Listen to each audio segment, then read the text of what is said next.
नमस्कार। खबरां दे इस बुलेटिन च तुहाडा स्वागत। मैं हूं परमिंदर कौर। पहलां पेश ने चोणवीआं खबरां। प्रधानमंत्री नरेंद्र मोदी ਅਤੇ ਲਗਜ਼ਮਬਰਗ ਦੇ ਹਮ ਰੁਤਬਾ ਜ਼ੇਵੀਅਰ ਬੈਟਲ ਨੇ ਵਰਚੁਅਲ ਸੰਮੇਲਨ ਦੌਰਾਨ ਕੋਵਿਡ ਮਹਾਮਾਰੀ ਅਤੇ ਹੋਰਨਾਂ ਮੁੱਦਿਆਂ ਤੇ ਗੱਲਬਾਤ ਕੀਤੀ।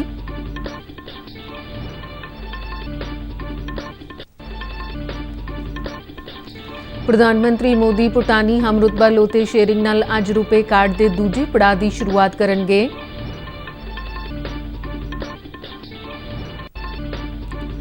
भारत ने पाकिस्तान नूं सरहद पार अतवाद की पुश्त पनाही नूं लैके एक बार फिर फटकारिया।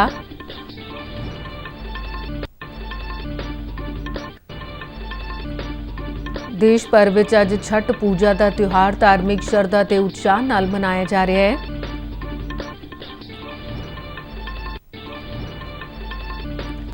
केंद्र सरकार ने कोविड-19 के फैलाव की रोकथाम लई हरियाणा, राजस्थान, गुजरात और मणिपुर च उच्च पद्धरी केंद्रीय टीमां तैनात कीतियां।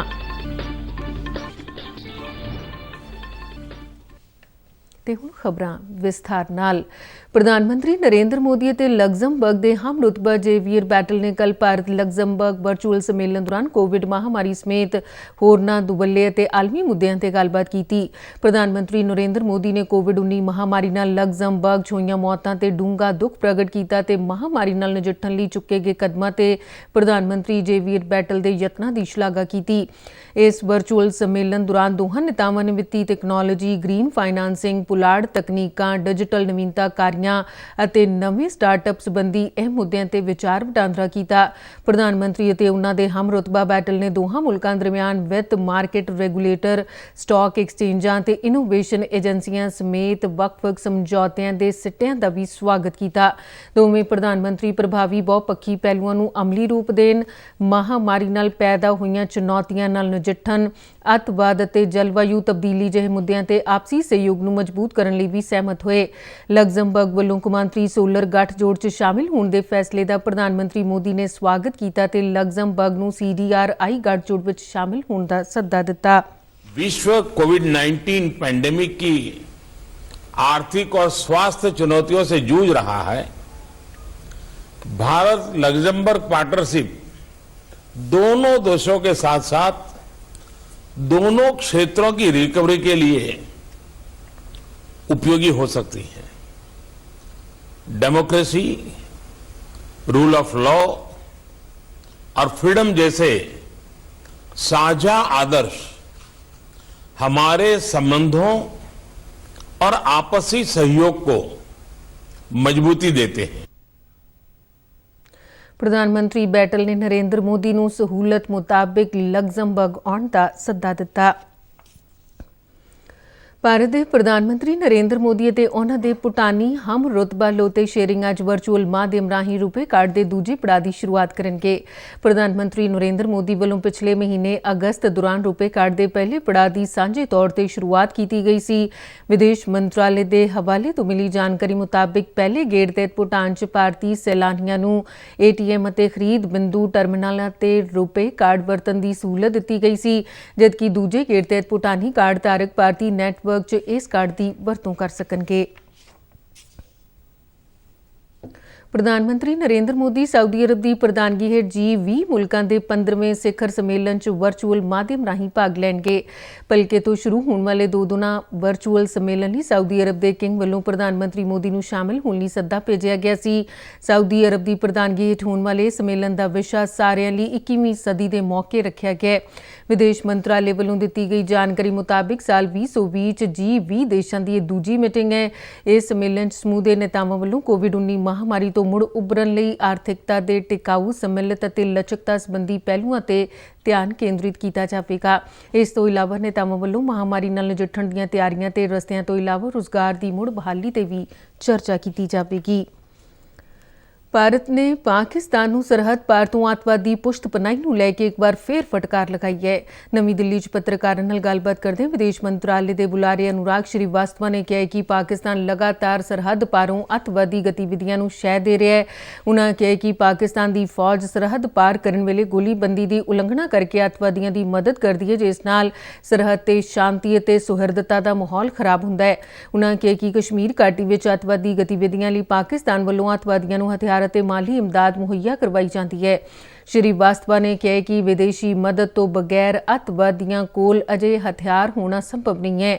ਉਨ੍ਹਾਂ ਕਿਹਾ ਕਿ ਪਾਕਿਸਤਾਨ ਵੱਲੋਂ ਅੱਤਵਾਦ ਦੀ ਪੁਸ਼ਤ ਪਨਾਹੀ ਦਾ ਭਾਰਤ ਸਖਤ ਵਿਰੋਧ ਕਰਦਾ ਹੈ ਤੇ ਨਾਲ ਹੀ ਪਾਕਿਸਤਾਨ ਨੂੰ ਇਹ ਧਿਆਨ ਰੱਖਣਾ ਚਾਹੀਦਾ ਹੈ ਕਿ ਭਾਰਤ ਦੁਵੱਲੀ ਵਚਨਬੱਧਤਾ ਤੇ ਅਨੁਸਾਰ ਅੱਤਵਾਦ ਦੀ ਪੁਸ਼ਤ ਪਨਾਹੀ ਦੀ ਆਗਿਆ ਨਹੀਂ ਦੇ ਸਕਦਾ। ਬੁਲਾਰੇ ਨੇ ਦੱਸਿਆ ਕਿ 13 ਨਵੰਬਰ ਨੂੰ ਕੰਟਰੋਲ ਰੇਖਾ ਤੇ ਪਾਕਿਸਤਾਨ ਵੱਲੋਂ ਕੀਤੀ ਗਈ ਗੋਲੀਬੰਦੀ ਦੀ ਉਲੰਘਣਾ ਦੌਰਾਨ 4 ਨਾਗਰਿਕਾਂ ਦੀ ਮੌਤ ਤੇ ਭਾਰਤ ਨੇ ਕਰੜਾ ਵਿਰੋਧ ਦਰਜ ਕਰਵਾਇਆ, ਜਿਸ ਸੰਬੰਧੀ ਮੰਤਰਾਲੇ ਵੱਲੋਂ ਪਾਕ ਹਾਈ ਕਮਿਸ਼ਨ ਦੇ ਮੁਖੀ ਨੂੰ ਸਮਨ ਕੀਤਾ ਗਿਆ ਸੀ।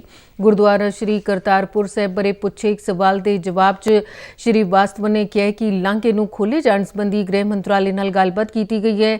ਉਨ੍ਹਾਂ ਦੱਸਿਆ ਕਿ ਸ਼੍ਰੀ ਗੁਰੂ ਨਾਨਕ ਦੇਵ ਜੀ ਦੇ 551ਵੇਂ ਪ੍ਰਕਾਸ਼ ਪੁਰਬ ਮੌਕੇ 27 ਨਵੰਬਰ ਤੋਂ 1 ਦਸੰਬਰ ਤੱਕ ਇੱਕ ਸਿੱਖ ਜੱਥਾ ਭਾਰਤ ਤੋਂ ਜਨਮ ਸਥਾਨ ਸ਼੍ਰੀ ਨਨਕਾਣਾ ਸਾਹਿਬ ਜਾਵੇਗਾ। ਉਨ੍ਹਾਂ ਦੱਸਿਆ ਕਿ ਇਹ ਪ੍ਰਕਿਰਿਆ ਧਾਰਮਿਕ ਅਸਥਾਨਾਂ ਸੰਬੰਧੀ 1974 ਦੇ ਦੁਵੱਲੇ ਪ੍ਰੋਟੋਕਾਲ ਤਹਿਤ ਪੂਰੀ ਕੀਤੀ ਜਾਵੇਗੀ। ਬੁਲਾਰੇ ਨੇ ਕਿਹਾ ਕਿ ਕੋਵਿਡ ਮਹਾਮਾਰੀ ਦੇ ਮੱਦੇਨਜ਼ਰ ਸਿਹਤ ਸੰਬੰਧੀ ਸਾਰੇ ਪ੍ਰੋਟੋਕਾਲ ਸਖਤੀ ਨਾਲ ਲਾਗੂ ਕੀਤੇ ਜਾਣਗੇ ਤੇ ਮਹਾਮਾਰੀ ਕਾਰਨ ਇਸ ਵਾਰ ਜੱਥੇ 'ਚ ਸ਼ਰਧਾਲੂਆਂ ਦੀ ਗਿਣਤੀ ਨੂੰ ਵੀ ਘਟਾਇਆ ਜਾ ਸਕਦਾ ਹੈ। ਦੇਸ਼ ਭਰ ਵਿੱਚ ਅੱਜ ਛਠ ਪੂਜਾ ਦਾ ਤਿਉਹਾਰ ਧਾਰਮਿਕ ਸ਼ਰਧਾ ਤੇ ਉਤਸ਼ਾਹ ਨਾਲ ਮਨਾਇਆ ਜਾ ਰਿਹਾ ਹੈ। 4 ਦਿਨਾਂ ਤੱਕ ਚੱਲਣ ਵਾਲੇ ਛਠ ਪੂਜਾ ਦੇ ਤਿਉਹਾਰ ਦੀ ਸਮਾਪਤੀ ਭਲਕੇ ਸਵੇਰੇ ਚੜ੍ਹਦੇ ਸੂਰਜ ਨੂੰ ਅਰਗ ਦੇਣ ਤੋਂ ਬਾਅਦ ਹੋਵੇਗੀ। ਸ਼ਰਧਾਲੂਆਂ ਵੱਲੋਂ ਅੱਜ ਸ਼ਾਮ ਵੇਲੇ ਸੰਧਿਆ ਅਰਗ ਦਿੱਤਾ ਜਾਵੇਗਾ। ਛਠ ਪੂਜਾ ਦਾ ਤਿਉਹਾਰ ਸੂਰਜ ਦੇਵਤਾ ਤੇ ਉਨ੍ਹਾਂ ਦੀ ਪਤਨੀ ਊਸ਼ਾ ਨੂੰ ਸਮਰਪਿਤ ਹੁੰਦਾ ਹੈ। ਇਸ ਤਿਉਹਾਰ ਦੌਰਾਨ ਸ਼ਰਧਾਲੂ ਊਰਜਾ, ਜੀਵਨ ਸ਼ਕਤੀ ਅਤੇ ਧਰਤੀ ਉੱਤੇ ਜੀਵਨ ਲਈ ਸੂਰਜ ਦੇਵਤਾ ਦਾ ਧੰਨਵਾਦ ਕਰਦੇ ਨੇ। ਰਾਸ਼ਟਰਪਤੀ ਰਾਮਨਾਥ ਕੋਵਿੰਦ ਨੇ ਛਠ ਪੂਜਾ ਦੇ ਤਿਉਹਾਰ ਤੇ ਦੇਸ਼ ਵਾਸੀਆਂ ਨੂੰ ਵਧਾਈਆਂ ਦਿੱਤੀਆਂ ਨੇ। ਰਾਸ਼ਟਰਪਤੀ ਨੇ ਆਪਣੇ ਵਧਾਈ ਸੁਨੇਹੇ 'ਚ ਕਿਹਾ ਕਿ ਛਠ ਪੂਜਾ ਮੌਕੇ ਸੂਰਜ ਦੇਵਤਾ ਦੀ ਆਰਾਧਨਾ ਕਰਨ ਦੀ ਰਵਾਇਤ ਹੈ ਤੇ ਨਾਲ ਹੀ ਨਦੀਆਂ, ਤਲਾਬਾਂ ਤੇ ਪਾਣੀ ਹੋਰਨਾਂ ਸਰੋਤਾਂ ਲਈ ਕੁਦਰਤ ਦਾ ਵੀ ਧੰਨਵਾਦ ਕੀਤਾ ਜਾਂਦਾ ਹੈ। ਰਾਸ਼ਟਰਪਤੀ ਨੇ ਲੋਕਾਂ ਨੂੰ ਕੋਵਿਡ-19 ਮਹਾਮਾਰੀ ਨੂੰ ਧਿਆਨ ਵਿੱਚ ਰੱਖਦਿਆਂ ਵਾਤਾਵਰਣ ਦੀ ਰਾਖੀ ਨਾਲ ਤਿਉਹਾਰ ਨੂੰ ਮਨਾਉਣ ਦੀ ਅਪੀਲ ਕੀਤੀ। ਰੱਖਿਆ ਮੰਤਰੀ ਰਾਜਨਾਥ ਸਿੰਘ ਨੇ ਬੀਤੇ ਦਿਨੀ ਰਾਸ਼ਟਰਪਤੀ ਰਾਮਨਾਥ ਕੋਵਿੰਦ ਦੇ ਭਾਸ਼ਣਾਂ ਸੰਬੰਧੀ ਕਿਤਾਬ ਲਾਂਚ ਕੀਤੀ। ਰਿਪਬਲਿਕਨ ਐਥਿਕ ਅਤੇ ਲੋਕਤੰਤਰ ਕੇ ਸਵਰ ਨਾਂ ਦੀ ਇਸ ਪੁਸਤਕ ਵਿੱਚ ਰਾਸ਼ਟਰਪਤੀ ਕੋਵਿੰਦ ਦੇ ਮਹੱਤਵਪੂਰਨ ਭਾਸ਼ਣਾਂ ਨੂੰ ਸ਼ਾਮਿਲ ਕੀਤਾ ਗਿਆ। ਇਸ ਮੌਕੇ ਸਮਾਗਮ ਨੂੰ ਸੰਬੋਧਨ ਕਰਦਿਆਂ ਰਾਜਨਾਥ ਸਿੰਘ ਨੇ ਕਿਹਾ ਕਿ ਰਾਸ਼ਟਰਪਤੀ ਰਾਮਨਾਥ ਕੋਵਿੰਦ ਨੇ ਆਪਣੇ ਭਾਸ਼ਣਾਂ 'ਚ ਲੋਕ ਸੇਵਾ ਤੋਂ ਲੈ ਕੇ ਦੇਸ਼ ਦੀਆਂ ਕਦਰਾਂ ਕੀਮਤਾਂ ਦੀ ਮਹੱਤਤਾ ਨੂੰ ਉਜਾਗਰ ਕੀਤਾ ਹੈ। ਉਨ੍ਹਾਂ ਕਿਹਾ ਕਿ ਇਸ ਪੁਸਤਕ ਦਾ ਪਾਠਕਾਂ ਉੱਪਰ ਡੂੰਘਾ ਪ੍ਰਭਾਵ ਪਏਗਾ। ਰਾਜਨਾਥ ਸਿੰਘ ਨੇ ਕਿਹਾ ਕਿ ਰਾਸ਼ਟਰਪਤੀ ਕੋਵਿੰਦ ਦੇ ਭਾਸ਼ਣਾਂ 'ਚ ਮਨੁੱਖਤਾ ਦੀਆਂ ਕਦਰਾਂ ਕੀਮਤਾਂ, ਗਰੀਬਾਂ ਦੀ ਸੇਵਾ, ਸਦਭਾਵਨਾ ਤੇ ਸਾਰਿਆਂ ਦੀ ਭਲਾਈ ਦੇ ਪਹਿਲੂ ਝਲਕਦੇ ਨੇ। ਇਸ ਮੌਕੇ ਸੂਚਨਾ ਤੇ ਪ੍ਰਸਾਰਣ ਮੰਤਰੀ ਪ੍ਰਕਾਸ਼ ਜਾਵੜੇਕਰ ਨੇ ਇਸ ਪੁਸਤਕ ਦੇ ਸੰਸਕਰਣ ਨੂੰ ਲਾਂਚ ਕਰਨ ਦੀ ਰਸਮ ਨਿਭਾਈ। ਉਨ੍ਹਾਂ ਕਿਹਾ ਕਿ ਰਾਸ਼ਟਰਪਤੀ ਦੇ ਇਹਨਾਂ ਭਾਸ਼ਣਾਂ 'ਚ ਦੇਸ਼ ਦਾ ਭਰੋਸਾ ਝਲਕਦਾ ਹੈ।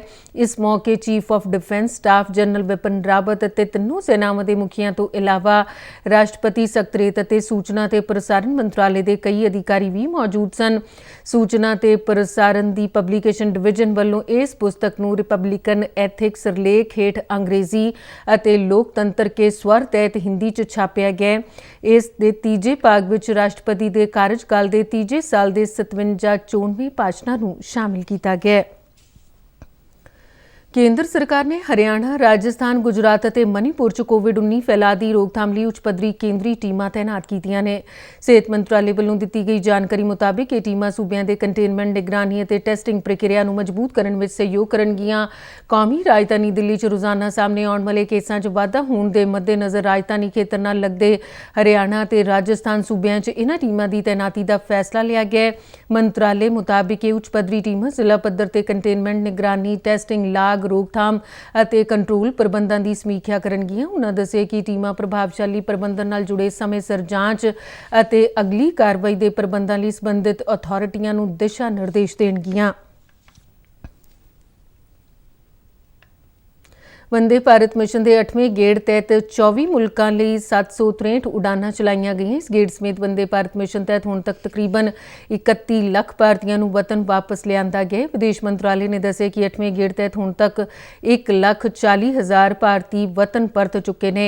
ਮੰਤਰਾਲੇ ਮੁਤਾਬਿਕ ਇਹ ਉਡਾਨਾਂ ਦੇਸ਼ ਭਰ ਦੇ 21 ਹਵਾਈ ਅੱਡਿਆਂ ਤੋਂ ਚਲਾਈਆਂ ਗਈਆਂ ਸਨ। ਕੋਵਿਡ-19 ਮਹਾਮਾਰੀ ਕਾਰਨ ਆਲਮੀ ਪੱਧਰ ਤੇ ਲੱਗੇ ਲਾਕਡਾਊਨ ਦਰਮਿਆਨ ਭਾਰਤ ਸਰਕਾਰ ਨੇ ਵਿਦੇਸ਼ਾਂ 'ਚ ਫਸੇ ਭਾਰਤੀਆਂ ਨੂੰ ਵਾਪਸ ਲਿਆਉਣ ਲਈ ਵੰਦੇ ਭਾਰਤ ਮਿਸ਼ਨ ਦੀ ਸ਼ੁਰੂਆਤ ਕੀਤੀ ਸੀ। ਤੇ ਇਸ ਦੇ ਨਾਲ ਹੀ ਖਬਰਾਂ ਦਾ ਬੁਲੇਟਿਨ ਖਤਮ ਹੋਇਆ। ਨਮਸਕਾਰ।